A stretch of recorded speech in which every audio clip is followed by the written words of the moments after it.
गुरुर्ब्रह्मा गुरुर्विष्णु गुरुर्देवो महेश्वरः गुरुर्साक्षात् परब्रह्म तस्मै श्रीगुरुवे नमः। त्वमेव माता च पिता त्वमेव बन्धुश्च सखा त्वमेव विद्या च द्रविणं त्वमेव सर्वं मम देव। एक दिन 50 से 60 कांग्रेस राजनीतिकों का दल महाराज जी के दर्शनों के लिए आ रहा था। महाराज जी उस दौरान कैंची आश्रम में रुके हुए थे और अपने तख्त पर लेटे हुए थे।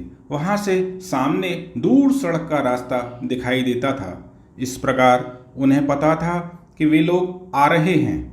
महाराज जी बिना किसी से कुछ कहे एकाएक वहाँ से उठे और पहाड़ी से नीचे उतर गए। उन्होंने अपने साथ रामदास को भी ले लिया और पैदल ही देवी मंदिर तक चले गए। जब वह राजनीतिक दल वहाँ पहुँचा तो उन्होंने वहाँ उपस्थित लोगों से महाराज जी के बारे में पूछा। तब उन लोगों ने महाराज जी के जाने की दिशा की ओर इंगित करते हुए कहा कि महाराज जी उस तरफ गए हैं। तो राजनीतिक दल उसी ओर हो लिया। महाराज जी और रामदास देवी मंदिर के चबूतरे के ठीक आगे की ओर विराजमान हो गए। जब वह कांग्रेसी दल वहां पहुंचा तो महाराज जी से कुल 6 फीट की दूरी पर था, परंतु उन्हें महाराज जी के दर्शन न हुए। न उस दल को महाराज जी दिखाई पड़े और न ही रामदास। वे आपस में बात कर रहे थे कि नीम करोरी बाबा कहाँ चले गए। जबकि ठीक उनके सामने महाराज जी और रामदास दोनों ही बैठे हुए थे। महाराज जी ने स्वयं को और रामदास को उनकी दृष्टि से ओझल कर दिया। रामदास को इसी बीच बड़ा जोर का ठसका आया और उसे खांसी आने लगी और वो बड़ी मुश्किल से अपनी खांसी को दबाने की चेष्टा करने लगा। परंतु महाराज जी ने जब यह देखा तो बोले, खांसी रोक मत, जितना चाहे खांस ले। तब वह जोर जोर से खांसने लगा तो उसे खांसने से कुछ राहत मिली।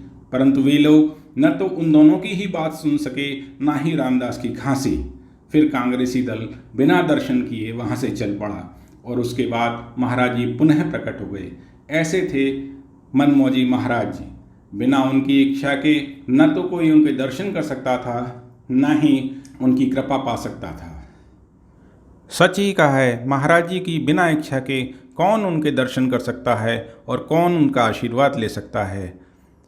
विनय चालीसा में जैसे कि कहा गया है, तुम्हरो रूप लोग नहीं जाने, चापे कृपा करहें सोई माने, कर दे अर्पण सब तन मन धन, पावे सुख अलौकिक सोई जन।